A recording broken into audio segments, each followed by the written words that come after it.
حضرت عمر فاروق رضی اللہ تعالیٰ عنہ آئیڈیل ہیں، ایک ہیرو ہیں۔ حضرت عمر فاروق رضی اللہ تعالیٰ عنہ نا باہر والوں کا بھی بڑا سخت حساب کرتے تھے۔ بڑا ایک گورنر صاحب نے لباس بڑا شاندار پہننا شروع کر دیا تھا تو حضرت عمر نے اتروا کے نا تو انہیں ٹاٹ کا لباس پہنا کے تو اونٹ چرانے کی ڈیوٹی دے دی تھی۔ اتنا سخت احتساب کرتے تھے۔ کسائی کی دکان پر بھی 1-2 گھنٹے کھڑے ہوتے تھے۔ جو آدمی مسلسل 2 دن گوشت خریدتا تھا نا، فرماتے تھے اس کا ٹیکس بڑھا دو، لوگوں کو دال نہیں مل رہی اور یہ روز گوشت کھاتا ہے۔ حضرت فاروق اعظم، اس کو جزیہ کہا جاتا تھا، یا کچھ اور معاملات ہوتے تھے بڑھا دیتے تھے۔ مسلسل جو 2 دن آدمی گوشت کھاتا تھا، فرماتے تھے مدینے میں غربت ہے، اگر یہ والا نظام تم کرو گے تو غریب لوگ کس کی طرف دیکھیں گے۔ لیکن اس سے زیادہ بڑھ کر جو ان کی زندگی کا معیار اور سٹیٹس تھا وہ یہ تھا کہ اپنے گھر کا خاص خیال رکھتے، خاص توجہ کرتے۔ آپ کے بچے دونوں کاروبار کے لیے مصر گئے، ایک بہت بڑا قافلہ گیا مدینے سے مصر تجارت کے لیے، تو یہ گئے تجارت کے لیے، تو حضرت عبداللہ ابن عمر، حضرت عبید اللہ ابن عمر، حضرت عمر کے دونوں بیٹے گئے۔ جناب عمر فاروق کے بچے جب وہاں پہنچے تو مصر کے گورنر نے نا لوگوں کو تعارف کرایا کہ یہ عمر فاروق کے بیٹے ہیں۔ ایک چھوٹی سی بات کر دوں، یہ چودھری کے بیٹے کو کون بتاتا ہے کہ تو چودھری کا بیٹا ہے؟ باہر والے بتاتے ہیں، گھر والے۔ اور سیٹھ صاحب کے بیٹے کو کون بتاتا ہے کہ تو سیٹھ صاحب کا بیٹا ہے؟ اور مالک کو کون بتاتا ہے کہ تو مالک کا بیٹا ہے اور یہ کرایہ دار ہے؟ یہ کون بتاتا ہے؟ یہ سوچ ہم دیتے ہیں بچوں کو۔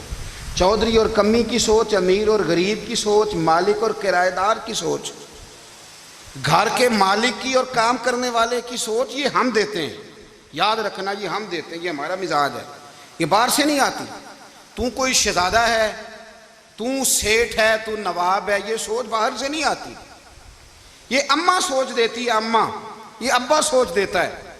اور پھر جب تباہی اترتی ہے تو اس کے ذمہ دار بھی باہر والے نہیں ہوتے، گھر والے ہوتے ہیں، گھر والے۔ ہمارے بچوں کی طبیعتوں پر زیادہ نقش باہر والوں کا نہیں ہوتا، گھر والوں کا ہوتا ہے، یاد رکھیے گا۔ حضرت عمر فاروق رضی اللہ، بچے ہیں، شہزادے ہیں، وہ کاروبار کرنے گئے اور وہاں بتایا گورنر صاحب نے کہ یہ فاروق اعظم کے بچے ہیں، امیر المومنین کے۔ لوگوں نے ان سے زیادہ مال خریدا، تجارت میں زیادہ نفع ہوا۔ ظاہر ہے کہ وہ آپ کے جو اللہ خیر کرے حکمران ہیں، ان کے کاروبار کتنے ملکوں میں ہیں، کس بنیاد پر ہیں؟ وہ صرف اس بنیاد پر کہ وہ حکمران رہے، ان کے لیے آسان تھا بڑے لوگوں سے تعلقات بنانا۔ حضرت عمر فاروق رضی اللہ تعالیٰ عنہ کے بچے ڈھیروں مال کما کے جب واپس آئے نا، تو حضرت عمر سے آ کے بچوں نے بطور محبت کا، ابا جی اللہ نے بڑا ہی فضل کیا ہے، بڑا مال کمایا الحمدللہ، یہ دیکھیں کتنا نوازا ہے۔ تو حضرت عمر کہنے لگے سارے قافلے نے اتنا ہی کمایا ہے؟ سارے قافلے نے اتنا ہی کمایا ہے؟ کہ حضور نہیں، سارے قافلے نے اتنا نہیں کمایا، سب کو اتنا نہیں ملا۔ وہ تو وہاں گورنر صاحب نے لوگوں کو تعارف کرایا تھا کہ یہ عمر کے بچے ہیں، تو لوگوں نے پھر ہم سے بڑا ہی خریدا۔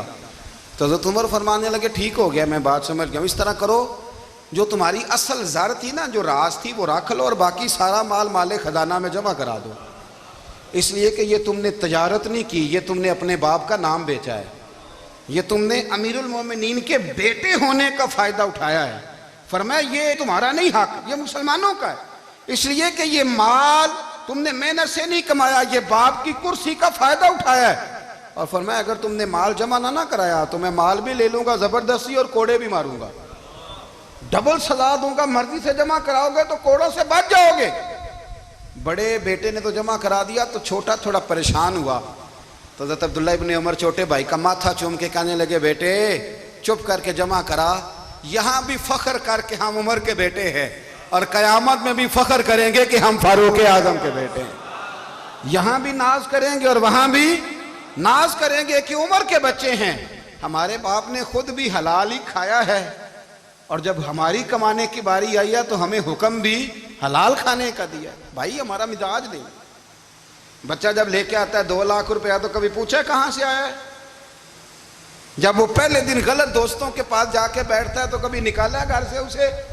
یہ بہت سارے خمیازے ہمیں اس لیے بھگتنے پڑتے ہیں کہ ہم ابتدا میں سوراخ بند نہیں کرتے، جب اس میں شگاف پڑ جاتا ہے، سیلاب آتا ہے تو ہمیں ہوش آتی ہے۔